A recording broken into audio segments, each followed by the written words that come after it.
thank you everybody for joining us today for our treasure hunting experience. I know that some of you know who we are and some of you don't. So just by way of background, Prospero was set up in 2007 to enable international giving with confidence. So we would basically treasure hunt really, really outstanding projects, which is what we want to present to you today. And to help them, often they didn't have UK registered charitable status, but to help them to shine and to attract donations within the UK, we've started operating what we're calling our charity adoption programme, which is a fiscal sponsorship programme so that they can be supported in the UK by UK taxpayers efficiently. So we wanted to showcase them to you today, and we're really delighted that we've got 7 of our 9 adopted charities here. We're actually going to be adding to our portfolio. So if you do think of anybody that you think might benefit from the programme, get in touch and let us know. But in the meantime, we want to showcase our existing jewels in the crown, and we're going to start in alphabetical order. We're going to start with the AZAHAR Foundation, who are going to tell us about their work in Cambodia and Rwanda. Then we're going to go to Kenya and hear from Bunk about their wonderful work in Nairobi. Then we're going to head off to India to hear from Lisa from Going to Schools, and then back to Kenya to hear from the Grevy Zebra Trust. Then on to the Phoenix Space Programme, who'll tell us about their work in Turkey, Lebanon and Jordan. Then off to Afghanistan to hear from Lucy Hannah about their work with Untold. And finally on to the Philippines to hear about YAPAK. Just a bit of housekeeping. Each charity is going to have 5 minutes to present, and Elizabeth is going to sound a gong. So when you hear strange noises coming from the background, it's Elizabeth giving her little addition. We're going to suggest that you switch to speaker view, but it's entirely up to you. The reason for that is that people have prepared lots of lovely presentations for you, so you'll be able to see it in a sort of bigger view if you switch to speaker view. We're going to ask that you note down any questions that you have in the chat box and then send them to everybody, and then we'll put them to the charities once they've all finished presenting. If you have questions for specific charities, please do note their name in the box so we know who to address it to. And finally, we'll be recording today's session so that we can share it with you and people who weren't able to attend, but who would have liked to have been here, which we'll send to you in due course. So without further ado, I'm going to hand over to Yogeshwari, who will tell us about the work of the AZAHAR Foundation. Thank you, Anna-Louisa. And thank you everyone for joining us today and giving me an opportunity to introduce you to AZAHAR Foundation.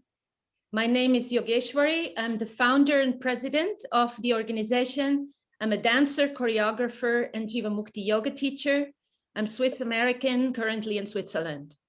I'm joined today by Liva Singh, who is the Deputy Executive Director in Cambodia, and Jackie Barbour, who is a board member in the UK.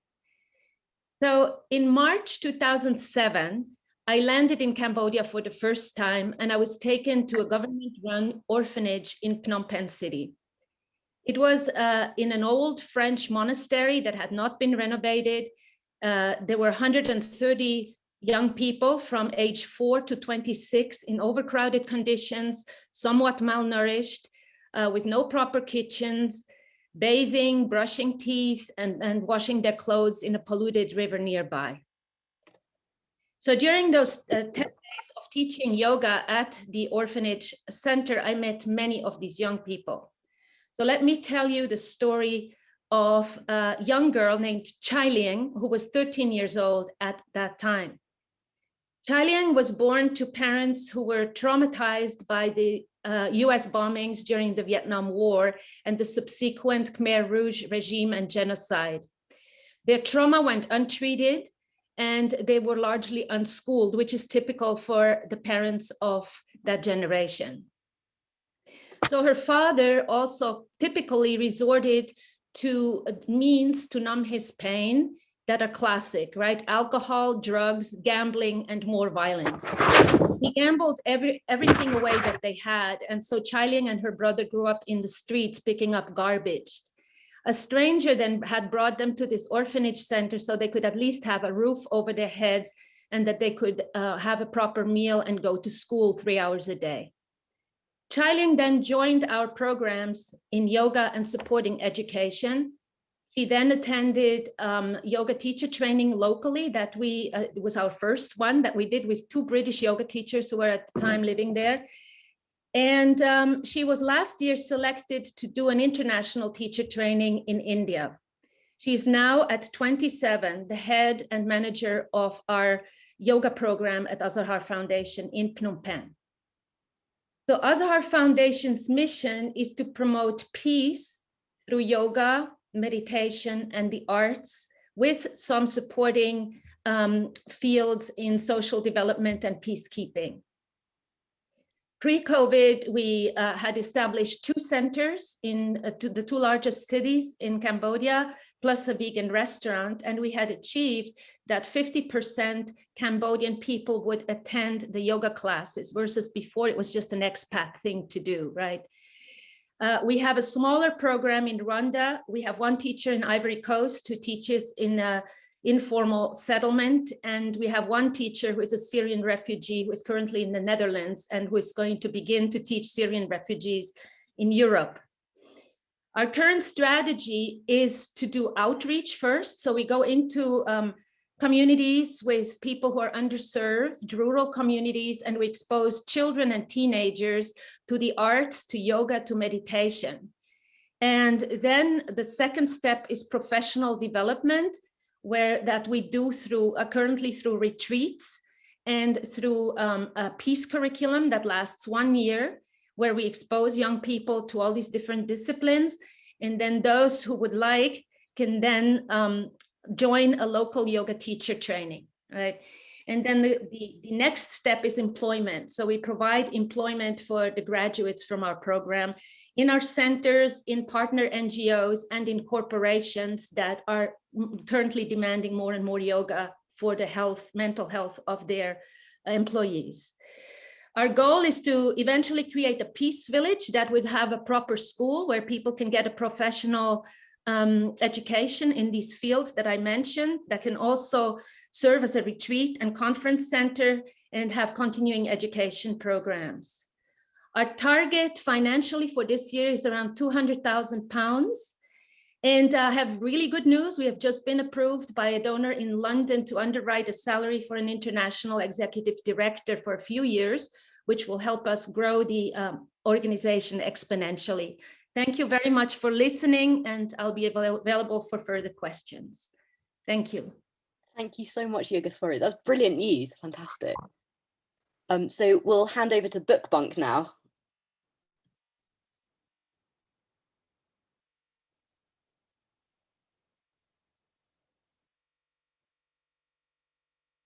Angela, I think you might be on mute.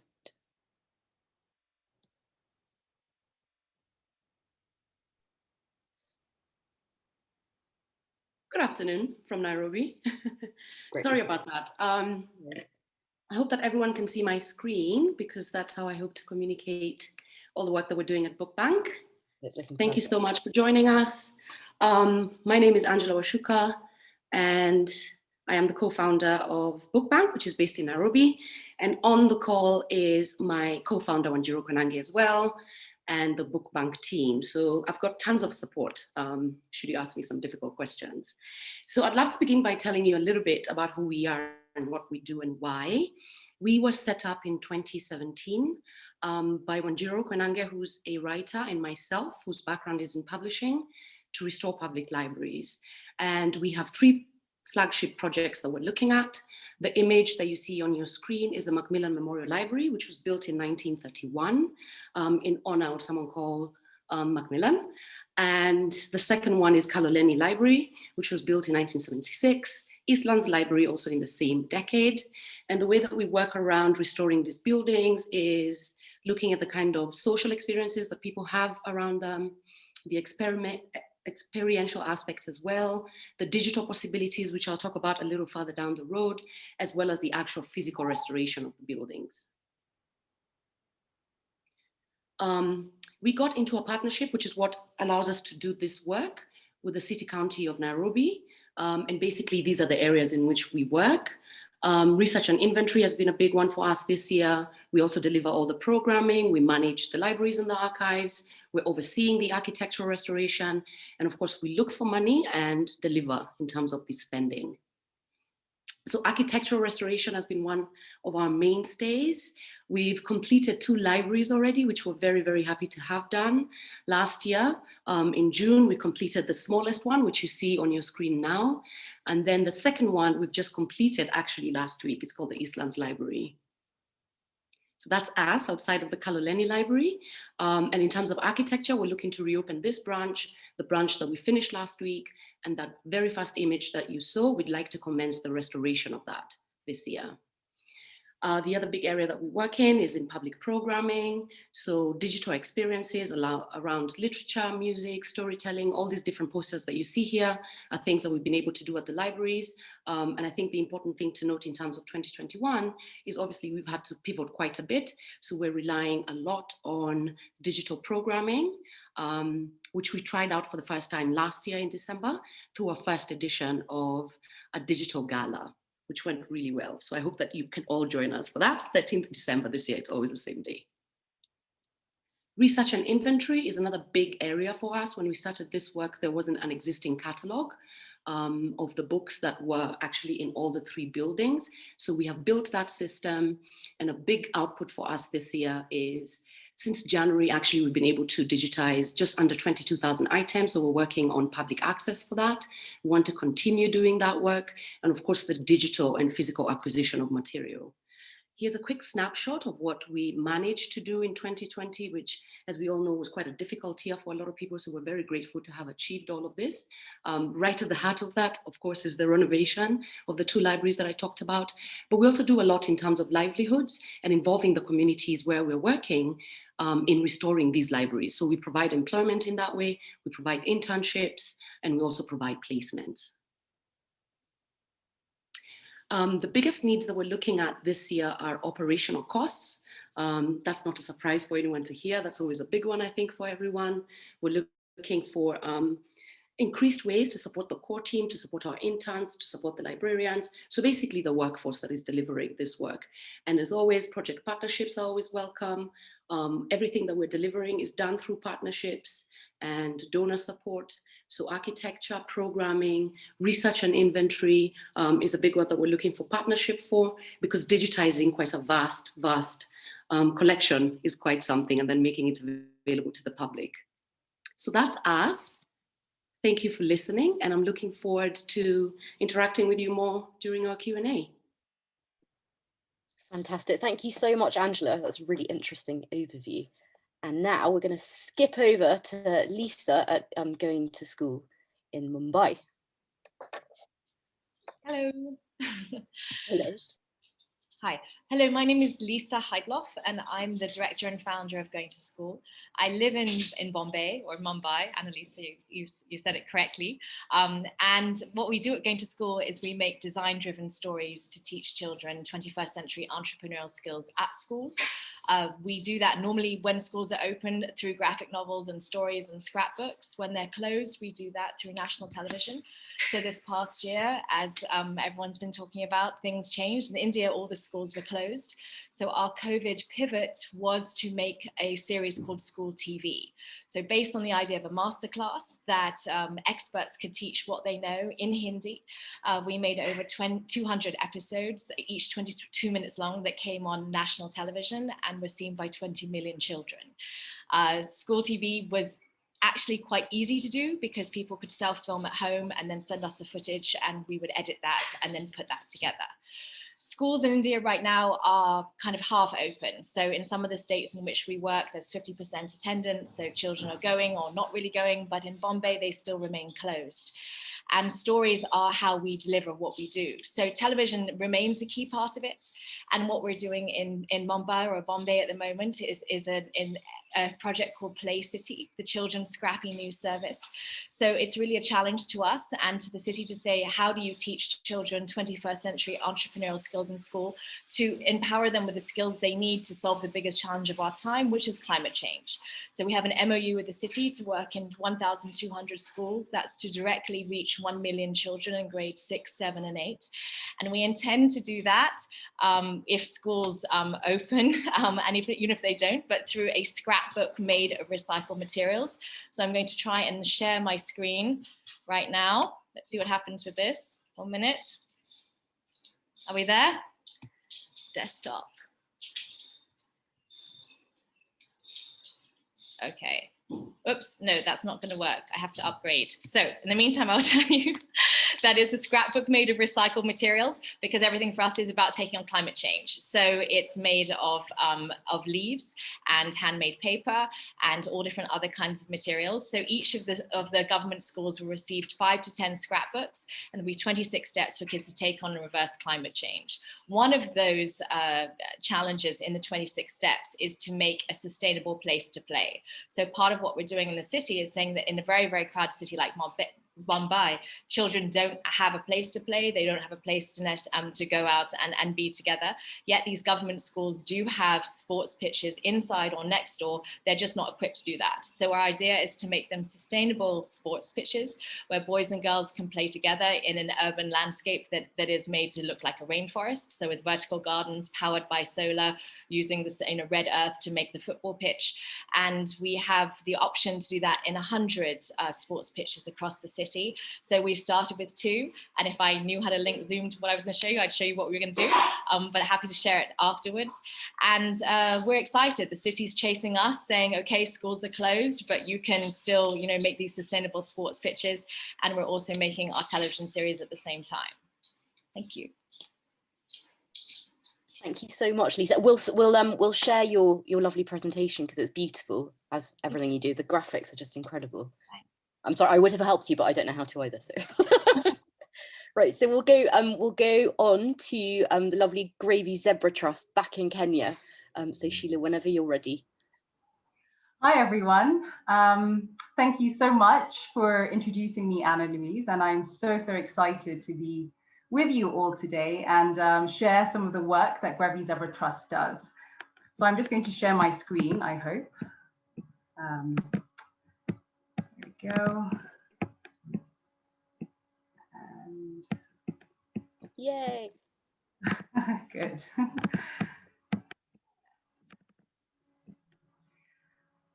Good.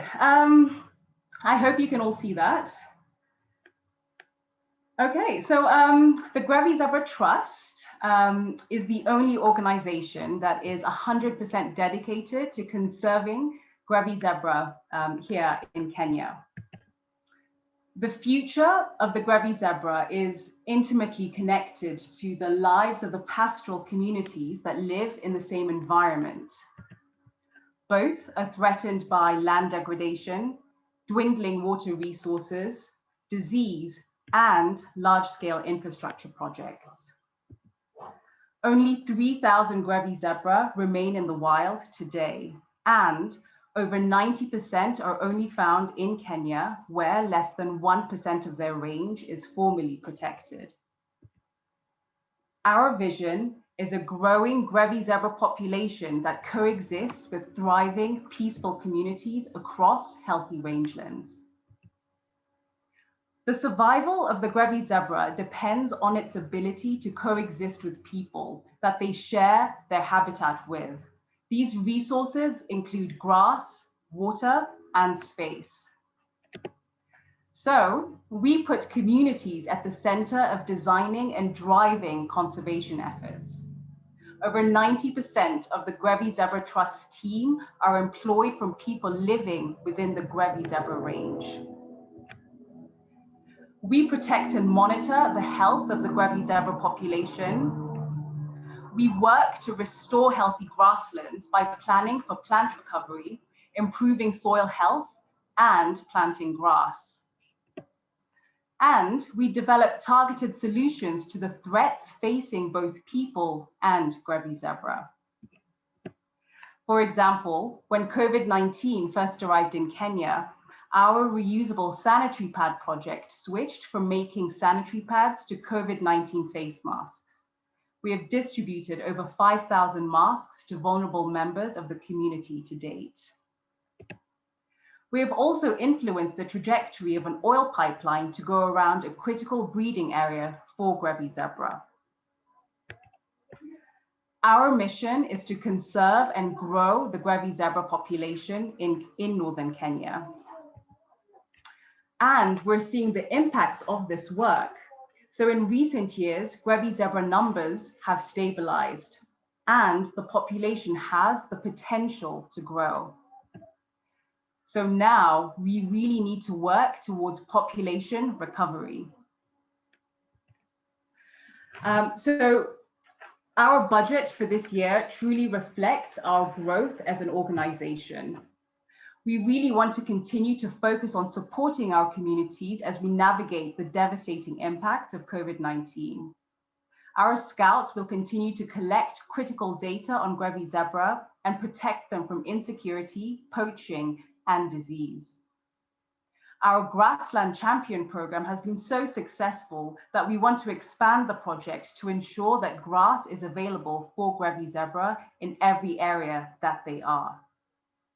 We also cover a 10,000 square kilometer area in our work in some of the harshest terrain in Kenya.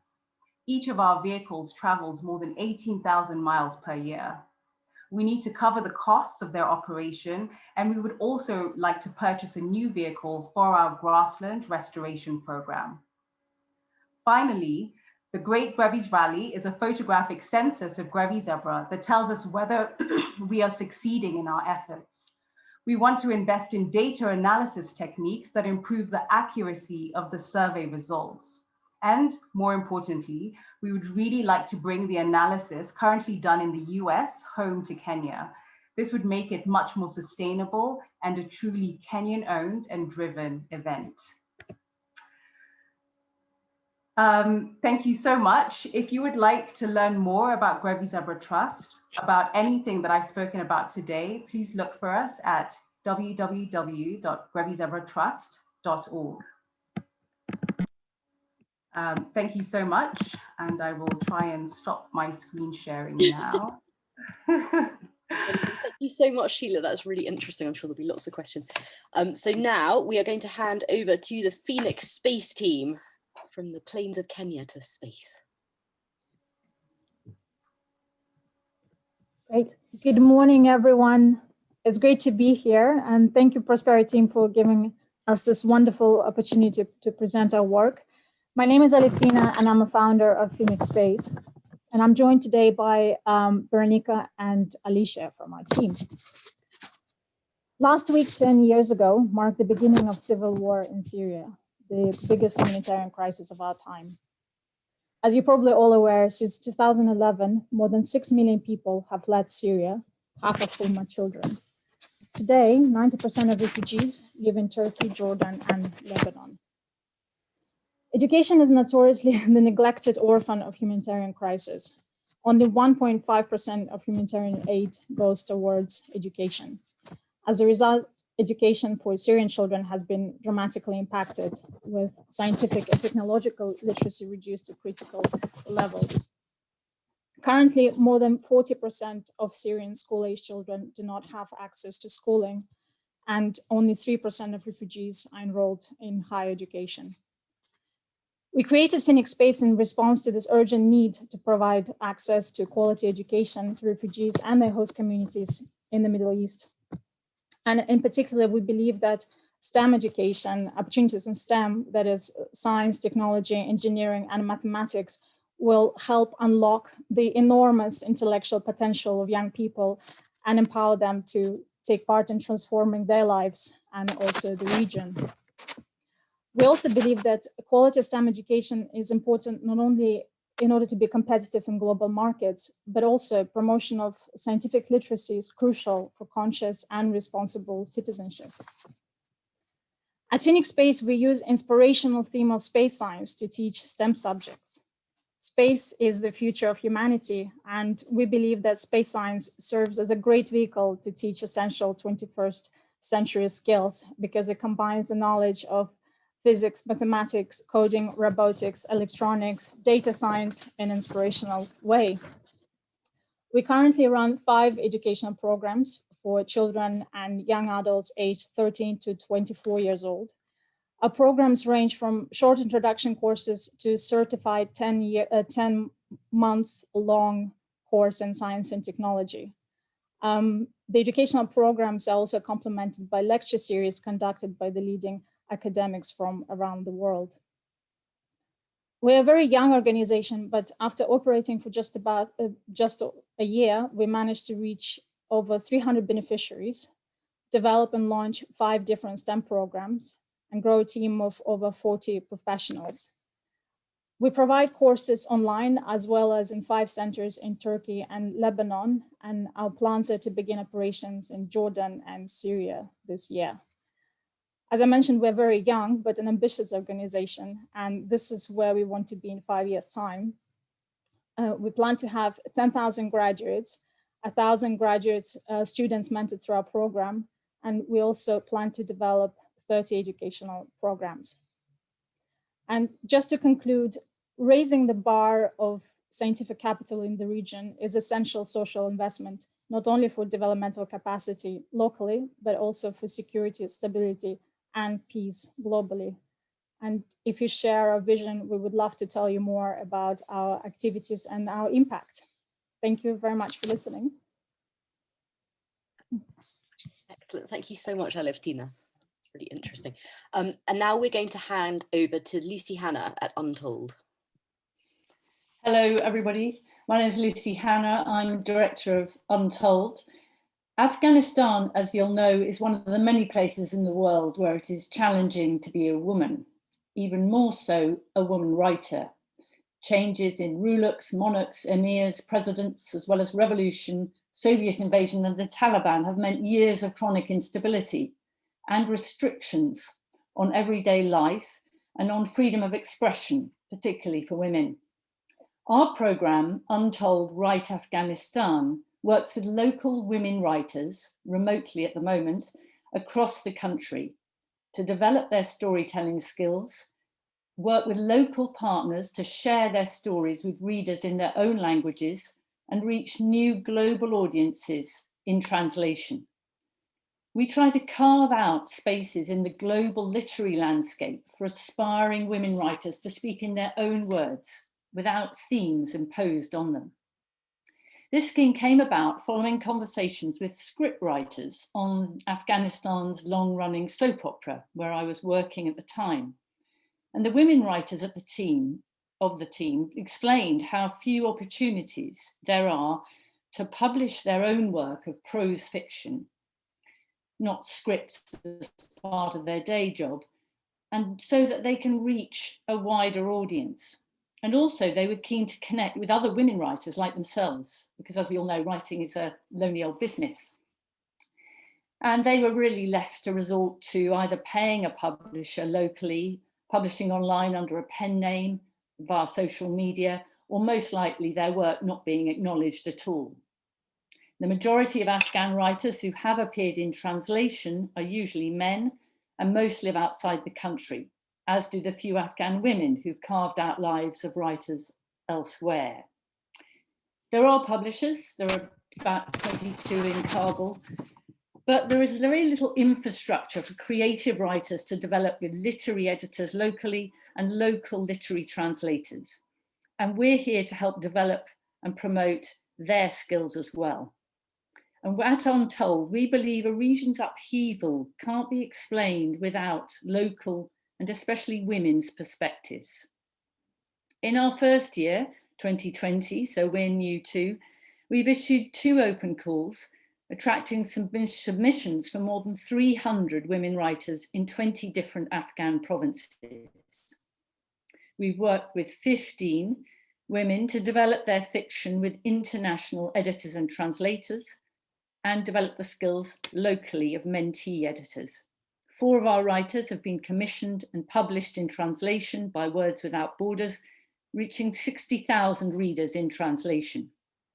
All these writers are choosing to challenge accepted narratives of women's lives in Afghanistan by writing and publishing new fiction, and also with the stories they write. We've also established an online network for Afghan women writers to connect and share their work with each other. This month, we start working with a new group of 15 who will be connected to our existing cohort, and our aim is to produce an anthology of women's fiction from the country next year. We need to raise £15,000 by the end of our financial year this June, and £100,000 a year thereafter, but every little helps. New donors would join our current partners, who include the British Council, Untold as a priority project for British Council in South Asia, the Bagri Foundation, and KfW Stiftung in Germany. Recently, for International Women's Day, we collaborated with King's College London, where I'm a visiting research fellow, and invited 10 writers from the project to mark the day. Mostly, they wrote notes of hope and inspiration, but writer Zainab Atlaki also stressed the importance of words for women in Afghanistan. She said, "I believe that with the power of our pens, we can change our world." Thank you. That one was very inspiring. Thank you so much, Lucy. And then last but not least, we hand over to YAPAK.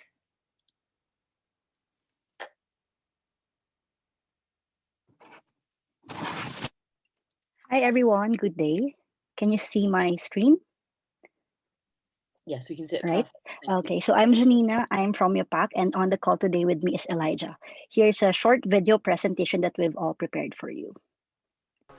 34 years ago, a little boy was born to a financially challenged yet loving family.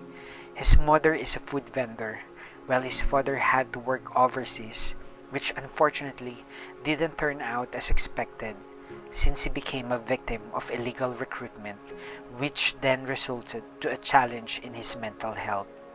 As a result, the boy at an early age had to strive hard to continue his education through applying for financial scholarships, joining different organizations to further enhance his skills and network. He completed his studies and had a chance to live and study in the UK through the support of his sponsors. Yet another tragedy struck the family. His younger sister was diagnosed with stage 3 lymphoma. As a breadwinner, the boy had to sacrifice all his means to support his sister's treatment. Due to his wide network, he was able to gather funds from various sponsors, and he joined competitions, which helped in sustaining his sister's treatment, as well as living in his own while providing his needs, while studying and working at the same time in London. Still, he faced life with positivity and continued to work on his passion: arts, photography, education, and volunteerism. He was an author, the youngest knight in Europe, a presidential awardee, a volunteer tutor, and advocate of slavery bill. Truly, this boy is a proof that poverty is never a hindrance in fulfilling his mission in life. His vision is for Filipino youths to get the same support he received from kind-hearted sponsors, with the ultimate goal of sharing resources to achieve their dreams one step at a time. Hence, the birth of YAPAK. As of 2018, 17.6 million Filipinos lived below the poverty threshold in the Philippines, and this continues to rise as they struggle because of the pandemic. As a solution, YAPAK aims to provide educational assistance and sponsorship to Filipino students. Over the last year, YAPAK successfully launched and completed these programs for Filipino youths and communities. To name a few, we have been an instrument to help St. Martin de Porres Hospital in Metro Manila, Philippines, to continue its operations amidst risk of closure due to financial challenges during the early days of the pandemic. In the UK, we have donated 5,000 food packs to Filipinos who were affected by COVID. And finally, our major event last year was the 2 spoken word poetry competition dedicated to COVID frontliners, which showcased the talent of 300 youth and young adults in the Philippines, making them push to continue their passion in arts and writing. All were given access to workshops after the competition and were invited to join the organization. Top 3 winners were given cash prizes and scholarships, with various individuals and institutions we'd partnered up with. Our ongoing project, called the YAPAK Sponsored Walk, with the aim of sponsoring students while providing livelihood and healthier environment for people and wildlife locally. Our goal is to sponsor youths for virtual learning through providing internet connection to remote areas in the Philippines, particularly in provinces, and giving computer tablets to financially challenged students for their education. we will be running spoken word poetry competition with a different theme but with the same aim as last year, to boost the morale of aspiring youth artists to show their talent to the world while providing workshops and opportunities. We are very excited to launch these projects, and with your help, we will be able to turn it into reality. With your support as low as £50, you can provide a reasonable computer tablet to use for their education. And we are in need of funds for the prizes of our competitions, such as cash prize, scholarship, sponsorship, or other gifts that we will be used for their education. Again, we are truly grateful for the opportunity to share our passion to you. We would appreciate any support you can give for our cause. It's truly amazing how the dream of this young boy, together with his co-founders with the same mission and have formed 400 YAPAK ambassadors and 30,000 followers and counting, now a reality in paying it forward to make a difference in changing the lives of those who are striving hard to reach their dreams in finishing their education. And with your help, more Filipino youths would be able to experience the journey of hope, perseverance, and courage to win the battle just like the young boy. Again, one yapak at a time.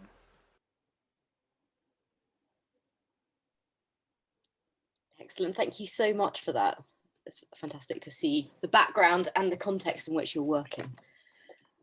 We'd love to have your questions. So if you do have any, do pop them in the chat. But in the meantime, I'm going to jump in with one of my own, which is obviously, given the global pandemic, which is going on, there are three of our adopted charities are brand new organisations that have started working in the last year, namely Untold, YAPAK and Phoenix.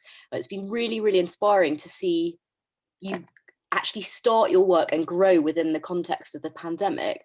I was just wondering what's sort of enabled you to do that and what's kept you motivated to begin a project and see it through a year on. Lucy, would you like to answer first, and then we go to Alevtina and then Elijah and his team? Oh, Lucy, you're on mute. Apologies. Yeah, we actually planned to work remotely anyway. So, well, we didn't plan to only work remotely, but that was how we planned to do it, because it was really the only way to reach writers in beyond the metropolitan areas. So in fact, we have carried on almost as if nothing has happened, except we're obviously can't visit. So in terms of actually delivering our initial activities, we've been okay, and we've been able to hone our way of remote working, which is actually, in fact, we've had the most problems with one of our Afghan translators who lives in Croydon, and we've had fantastic connection. So strangely, it's been all right in that way. And is the outreach okay? Like, how have you advertised to reach the women that you're working with? How have you managed to do that with them? We have a network of contacts via our local partner organisations. For example, ACKU in Kabul that has a network of 247 libraries across the country who all promoted it. We have found local people who've put up posters everywhere. So we've just been basically turning over every stone that we can find to try and give anyone who is feeling unheard and has a story to tell an opportunity to submit. Fantastic. That's really positive to hear. And Alevtina, sorry to call you back from...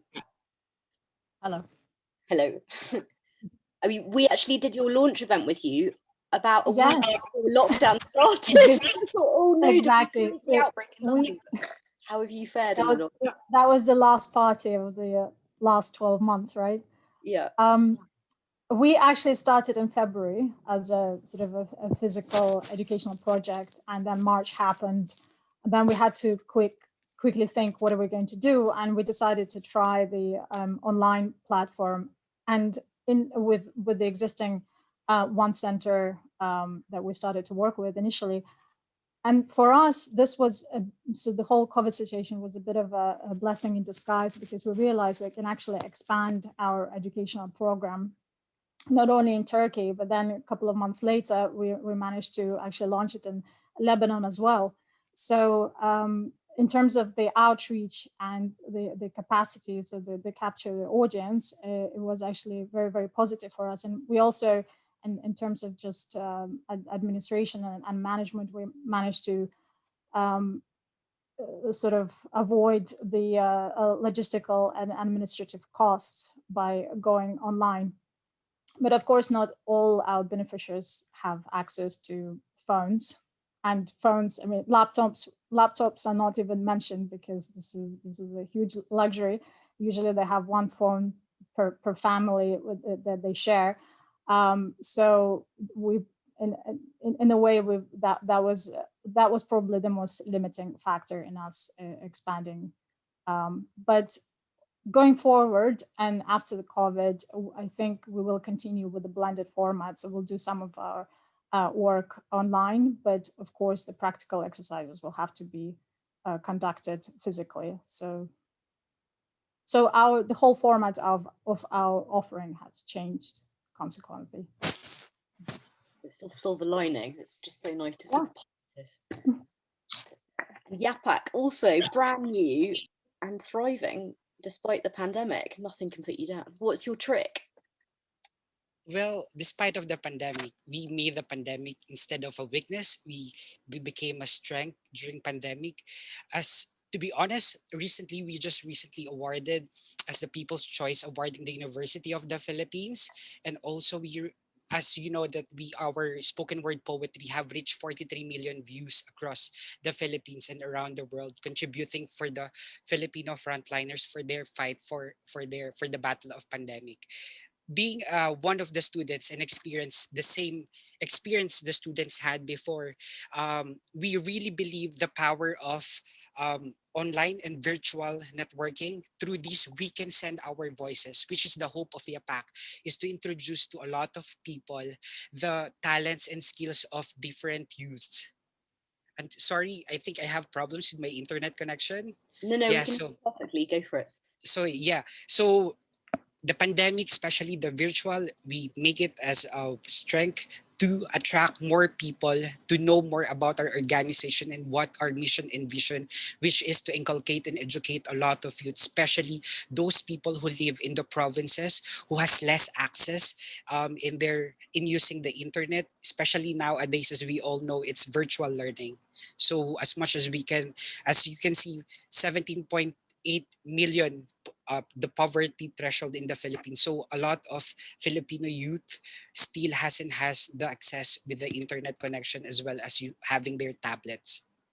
But Elijah, also you're very modest. I mean, you say 43 million views. That's a mind-blowing number of views that your work's had. How on earth have you done that? Is that through Facebook or? Yes, through Facebook. We have this insight as currently, as I've said, I'm doing my digital marketing. So as much as we can, we are trying our best to target those people, especially the frontliners and those who are affected by this pandemic. And a lot of people will really relate on the stories that we want to share to different people. And that's why a lot of medias are visiting our page and contacting us, and they want more stories about different people, especially the frontliners. That's phenomenal, though. You're very modest about it. You sort of chuck it in as a sort of footnote, but 43 million views. It's like, wow. Okay, so Sheila, we have a question for you, which I'm sure you can see in the chat, but it's what is the sustainable number of Grevy zebras? I don't know how easy that is to answer as a question in Kenya, and how many years might it take to get to that number? I suppose that's a... Thank you for that question. It's a really good question, actually. In the past, in the 1970s, there were about 15,000 Grevy zebra in Kenya, and they declined drastically to just over 1,000 over a 15-year period. When we're looking at sustainability now, we're looking at the health of the population and how stable it is. So in terms of the health, we look at how many juveniles and foals there are in the population. So that gives us an idea of the number that will be recruited into the adult population. So that tells us basically how stable it is, that we know that there are recruits that will be brought into the adult population. And in terms of health, we look at the number of reproductive females in the population. So how many females are there that will give birth? And those two parameters basically let us know whether the population has the ability to grow. So I guess in short, the sustainability would be that we make sure that there are enough juveniles and foals in the population. So we look at a minimum of 30% juveniles and foals within a population, and that there are enough breeding females in the population. So at the moment now, from the last Great Grevy's rally that we did, which was in 2020, the juveniles and foals were at a good level, between 25 and 30%, and there were enough breeding females. So the population has the potential to grow. And I guess what we're really trying to do now is target the direct threats to the species, which is looking at rangelands or degraded grasslands, making sure that there is enough water. Yeah, I hope that answers your question. Thank you. Thank you, it does. That's great. Really great work. Thank you. Thank you. Thank you. Anybody else who's doing comparative work with you or similar? Because you struck us as being completely outstanding. I mean, the way that you approach things is completely fascinating. And you because you include the human so much, it's not just conservation you do. It's so holistic. It really struck us. But is there anybody else who's working in a similar way in Kenya? Yeah, that's a very good question. I think there are a lot of organizations in Kenya that are, or conservation organizations that are starting to take that approach. I think I said in my presentation that only 1% of the Grevy zebra range is formally protected. So that means that the majority of Grevy zebra are found outside of protected areas and they live with people. And for a lot of wildlife in Kenya, that is the case. So I think a lot of organizations are now starting to see that for conservation to be successful, it really needs to be driven by the people that live with wildlife. And we've been very lucky in that Grevy zebra holds a lot of importance in terms of the cultures and traditions of the people that live with them. So that we're really starting to see, and because they play this important role in sort of these cultures and traditions, people have this already value them, and it's inbuilt in their cultures and traditions. So we've realized that for Grevy zebra to be conserved, people really have to, we're really promoting those cultural values, and it's not just benefiting Grevy zebra, it's benefiting other wildlife, it's benefiting livestock, and it's benefiting people as well. So I think that's why we're seeing a lot of success in what we're doing. And I think there are a lot of other organizations that are starting to take this approach. Fantastic, thank you so much. And then I have a question for Bunk as well, which is thinking about the specialness of what you do. Similarly to Grevy zebra, although you're working in a completely different field, it struck us as exceptional, the work that you're doing, because it's so unusual. I just wondered if you could say something about that, the inclusiveness of what you do, as well as the heritage, and it brings so many themes together.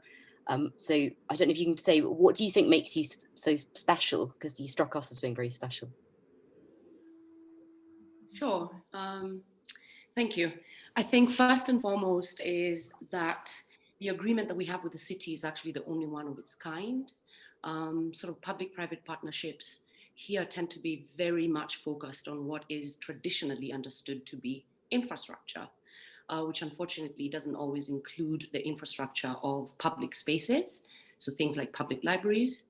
So we find that quite special. The second thing is that the particular history of some of these libraries, and maybe just to highlight the oldest one, which is turning 90 this year, is quite problematic in terms of having a history of not being designed to be inclusive.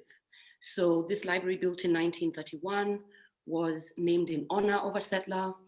It was only accessible to white settlers until just before independence, at which point other people could start to access it. So there's a kind of history also tied to the building, and a sense, I think, within the larger kind of community that perhaps this is not a building that's intended for them.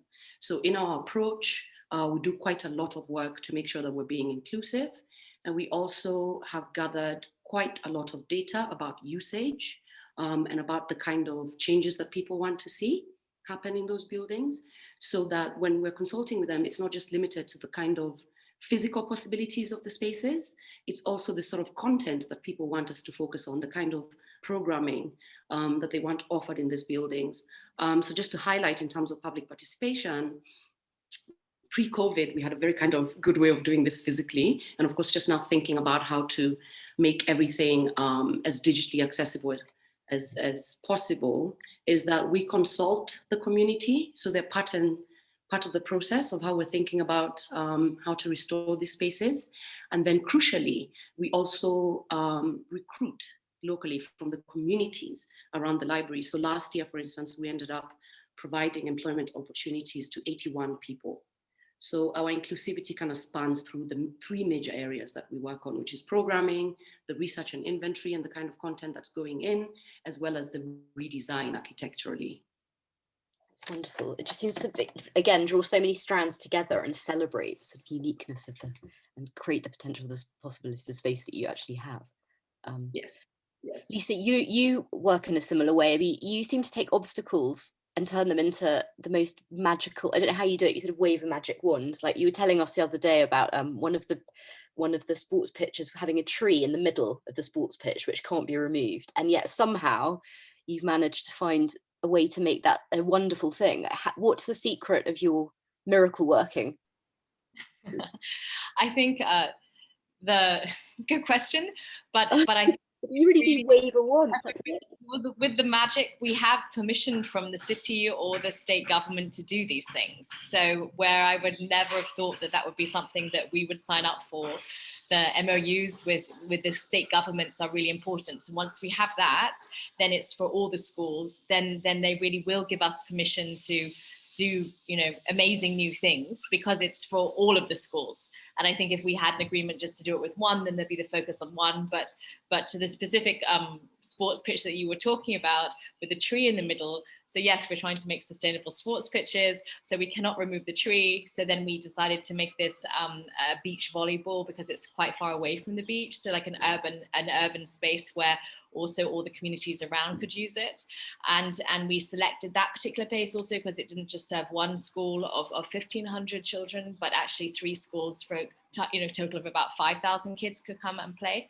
But it isn't a big space, but we do have permission from the city. So we get away with wonderful new things because we already have that piece of paper. But it's amazing because I mean, sometimes did people initially think you were mad when you sort of started saying that we're going to do vertical walls and we're going to do this and that? I love it because that's obviously why they trust you, is because you have this incredible proven track record of making the impossible possible and championing the concept of design thinking, which is what. It's true, and in India, I don't think there's consensus on what sustainability means. So when we say being sustainable, we mean doing everything in terms of local materials and offsetting climate change. And other people think that we're going to rent it out. There's going to be a business model. So I think that that's a lovely word to have in an MOU. Or like, oh, we meant vertical gardens and solar panels. And they're like, oh, we thought you were going to make it a business. And we're like, no. So, but it is that, and I think that the importance of having the agreements with governments means that it's sanctioned and then it can be replicated, not exactly the same sports pitch, obviously different for each one, but it can be, show the system how to do it so they can take it to scale. And so we have fun doing those new things. I think I get bored when we have to repeat. So. I just love it because it's like the positivity of your personality translates into creating all these magical solutions to things that it's great to see. Thank you so much. And Yogeshwari, on a similar note, the transformative power of what you do, would you like to share, or maybe one of your team members would like to share the impact of what AZAHAR has done for them and the impact that it has on people's lives on a sort of daily basis? Because we talk about peace building, but it really, on a day-to-day basis, your work is so powerful. It'd be lovely to hear how it's brought to life. Well, yeah, I mean, I think that, working in societies that have been wounded by so much conflict and war, one sees that very often the focus is on providing food and shelter, which is of course very important. But what has been ignored in a lot of situations is the mental health, and particularly also in this pandemic, the way to keep your immune system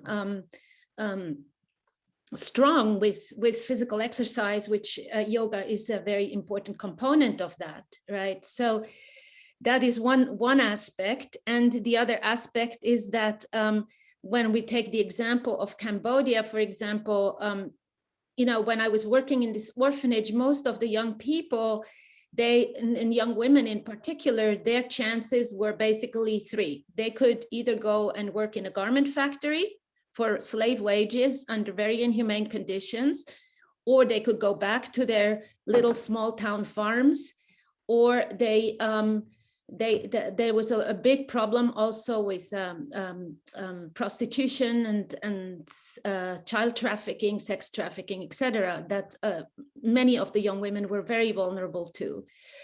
And to offer a perspective that there are other possibilities to be able to develop your life, to make a living in a dignified way, I think that is one of the most important things that we've been able to do. And the other thing is that by introducing the component of the arts, you know, in the case of Cambodia and Rwanda also, the artists were all exterminated. They were all killed during these terrible genocides. And so that has undermined the cultural identity of people.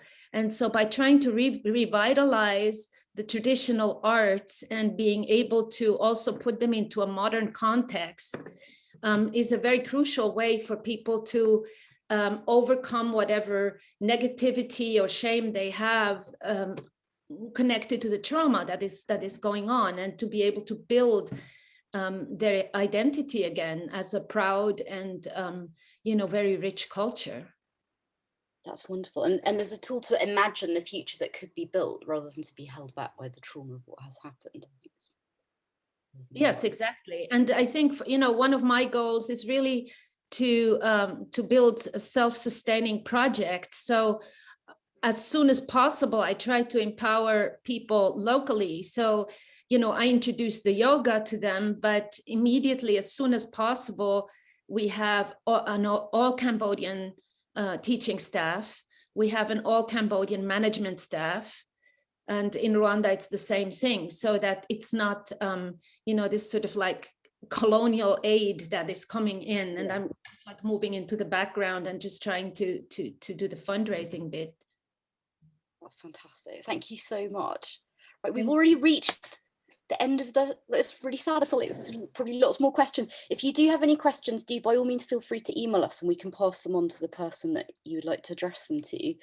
But we'll send you a recording, and yeah, just let us know if you have any questions. We'll send out details about how to contact the organisations. And thank you so much for being part of it, and thank you so much for sharing your work. It's so inspiring to be able to hear from one another and to share the wonderful things that are being done. And we look forward to seeing you soon, I hope.